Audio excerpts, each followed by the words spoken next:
How to be more productive working remotely from home in 2021. From the Productivity Wizard. Number 1. What is productivity? Before we talk about productivity, let's first discuss what it actually is. Productivity is often misconstrued for hard work, but that's not productivity. It is not just a measure of how much you achieved. It is a measure of how much you achieved in a given amount of time and resources. Productivity is about determining efficiency. If you want to be productive, you need to figure out how to get things done using less time and resources. Productivity methods differ from person to person, and what works for you may not work for someone else. You need to identify your own weaknesses and strengths. Being productive is important because it gives you more time to engage in activities that matter most to you. It also allows you to be critical and be more organized, making you a better manager. You learn how to get rid of distractions, prioritize your objectives, and delegate the right tasks to the right people. Number 2. Habit and routine. But the real question remains, how do I know I can improve my productivity? Well, the answer is through changing your habits and routines. A habit is an impulsive act, something you can do without giving it much thought. For example, driving is a habit for most, and routine is simply a combination of multiple habits that you perform throughout your day. That being said, keep in mind that not every task can be turned into a habit, especially those that require active and consistent cognitive function. For example, you can turn checking your email into a habit, but you can't do the same for creating financial reports. That's why it is necessary that you identify which activities from your daily routine can be turned into habits and which can't. The question you might have here is why habits work to improve our productivity. That's because we are psychologically wired to dislike change. That's why we form habits, as they give us a sense of security and predictability. We know both the input and output of our habits. Imagine if you can turn your activities into habits. How easier would it be to get things done? Having said that, not everybody has the right personality to develop habits. To form habits, you need to follow the rules that you make for yourself, as well as those rules that are imposed on you. Some people are upholders of rules, while some are rebels. Upholders find it easier to form a habit, but rebels do not. They need external motivation or a sense of accomplishment to get things done.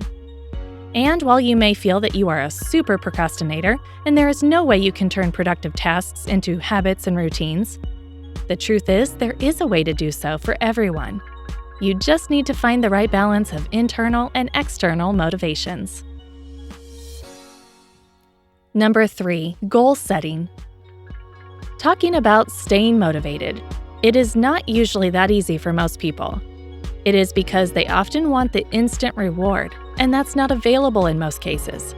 What they are doing right at this moment doesn't connect with their end goal, which could be much bigger. That's why you need to rely on a number of practices to ensure that you stay motivated, even when you are doing small things and performing trivial tasks. One of those ways is following the 5 golden principles of goal setting. Your goal must be clear, challenging, commitment-oriented, feedback-based, and simple. Having these characteristics in your goals can give you the motivational push you need. In other words, your goals must be specific, quantifiable, realistically achievable, relevant, and time-bound. You may need to ask a few questions to yourself and the people around you, but you can always figure out the what, when, how, where, and why of each goal.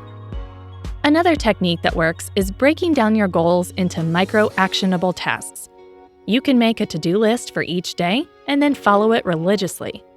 If you can turn this into a habit, every day you will find yourself closer to the end goal. Number 4. Organize and prioritize. Once you have set your goals and broken them down into smaller micro goals, it is time to prioritize. Make sure that you approach every objective, regardless of how easy or difficult it is, with the same level of commitment.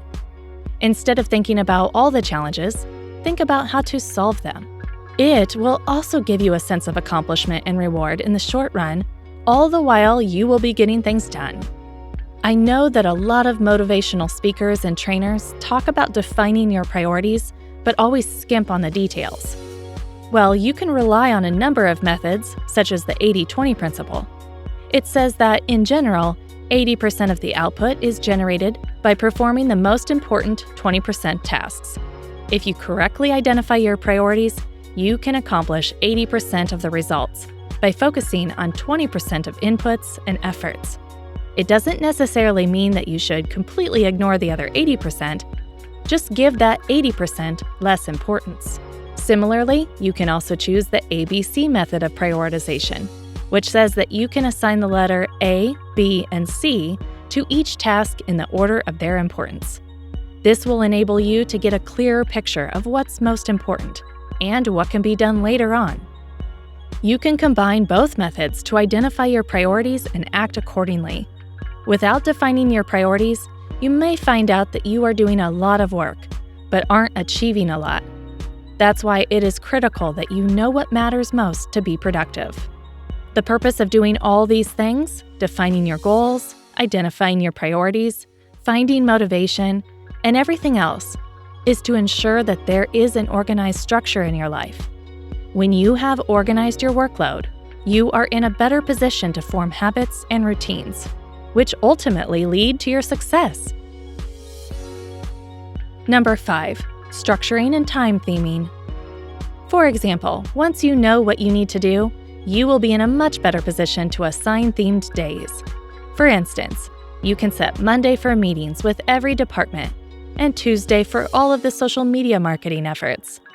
If you are already aware of every goal and task you need to perform, imagine how easy it would be for you to get started every day. You won't be sitting around all day long trying to figure out what you need to do right at this moment. Number 6, dealing with distractions. After you have gotten to that point, the only hurdle in your way would be you and your distractions. That's why it is crucial that you learn how to say no to the things that distract you. This would be different for everyone. Create an environment that works for you. If your phone is a barrier, put it on airplane mode. Get the right monitor and landing. Get that squeaky chair fixed. Learn to ignore gossip. Keep the door closed if you have the option. Once you have figured out everything in terms of how to achieve your goal, distractions will be your biggest enemy, and you are not alone in that. We have already talked about quick satisfaction. Distractions give us that, and we need to find those instant rewards somewhere else. Staying focused is easier said than done. You can use the Pomodoro technique, for example. It divides your day into 25-minute focused work sessions and 5-minute breaks. You have to keep a timer so you don't get swayed by distractions, and the ticking clock keeps you motivated. You also have to understand that not every focus technique is tailored to your personality. You need to find one that works for you. Number 7, rewarding yourself. Don't forget the power of intrinsic reward, the one which you can cherish and feel proud of for years to come. It could be a sense of achievement by getting something done that was extremely challenging, a promotion, an official recognition, or anything that's not exactly material but gives you pleasure and builds your confidence. Remember that despite all the effort, there will be failures. You need to be mentally strong enough to power through them and get back up so you can achieve what you set out to achieve in the first place. The only hurdle between you and your goal is you. This was just a cursory insight into how you can become more productive. If you want to learn everything in detail with examples and practice exercises, I have a complete online course for anyone who wants to improve their productivity. For a deeper dive, check out the description for the link to the full online course.